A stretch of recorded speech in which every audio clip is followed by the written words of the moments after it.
The target vocabulary for this section are the adjectives robust, sanguine, serene, striking, and utter.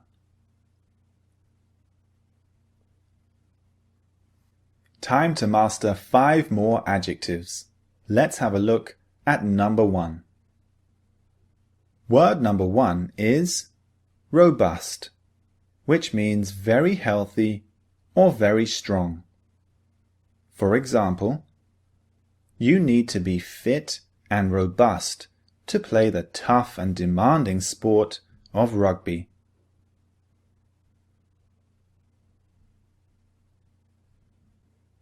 Because rugby is such a tough sport, you have to be extremely fit and extremely robust to compete. So robust means very healthy and very strong. So when we talk about someone being robust, we're talking about their physical constitution and their health. So usually they're quite big, they look healthy and strong, they're not weak looking or skinny. A robust person is very full and looks quite strong. But we don't always have to talk about a person. We can talk about things. Imagine if there is a man and he hasn't seen his son for a few years. His son lives abroad in another country, and after 3 years they meet again. The man walks over to his son and gives him a big, strong hug. We can call this a robust hug. So robust can mean a very strong and loving kind of hug. So robust is a positive word. It has a positive meaning to it. When we talk about someone being robust or something being robust, it means it's good and strong. Let's look at word number 2 now. Word number 2 is sanguine, which means describing someone who is positive and hoping for good things. For example, there are many problems with the company, but the CEO is taking a sanguine view about them.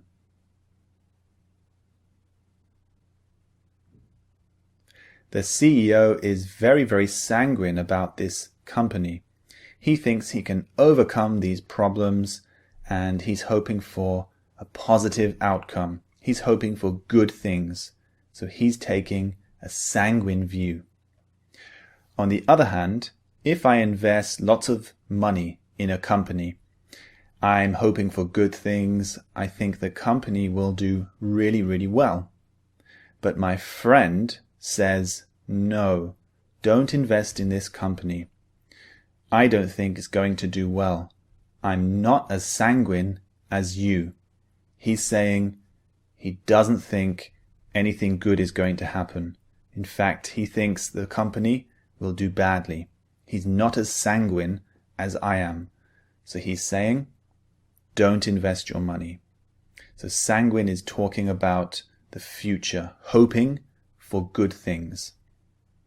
Now let's look at the next word.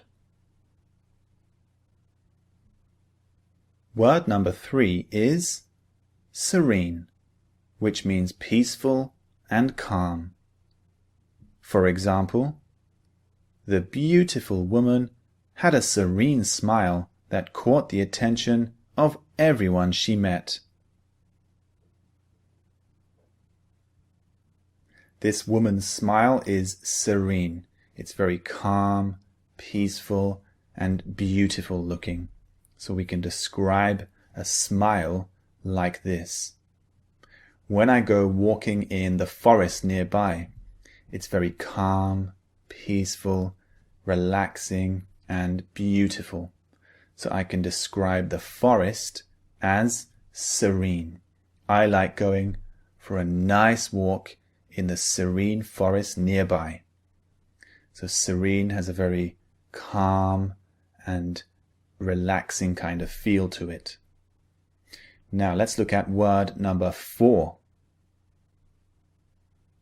Word number 4 is striking, which means very noticeable or unusual. For example, the building's modern design is the most striking example of architecture in the city. This building is very unusual. It stands out from the crowd. It's unusual, it's noticeable, and it's quite interesting. So we can describe it as striking. Striking is usually a very positive word. We mean good things when we say it. So if we talk about a striking building, it's a building that makes us stand back and say, wow, that's impressive. If we talk about a striking person, a striking man or a striking woman, they're very beautiful and unusual looking in a good way. It means, wow, you look very impressive.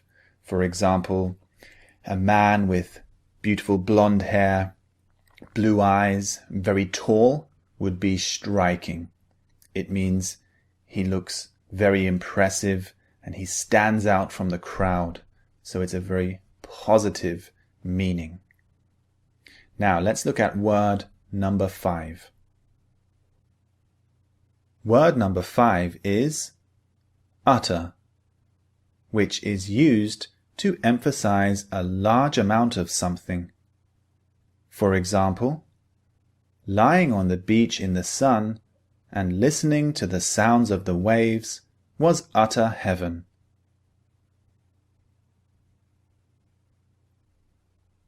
The word utter is very similar to complete or total. So in this example, I said, lying on the beach in the sun was utter heaven. We could say it was complete heaven, total heaven. This means it was really, really beautiful. I'm emphasizing the word heaven. So utter emphasizes the following word. I could talk about food as well. If I eat a delicious piece of sushi, I can describe it as utter perfection. So I can say, wow, this sushi is utter perfection. I'm saying it's complete perfection. I'm emphasizing this word. So those are the 5 words. Now move on to the pronunciation training and download the MP3. See you in the next lecture.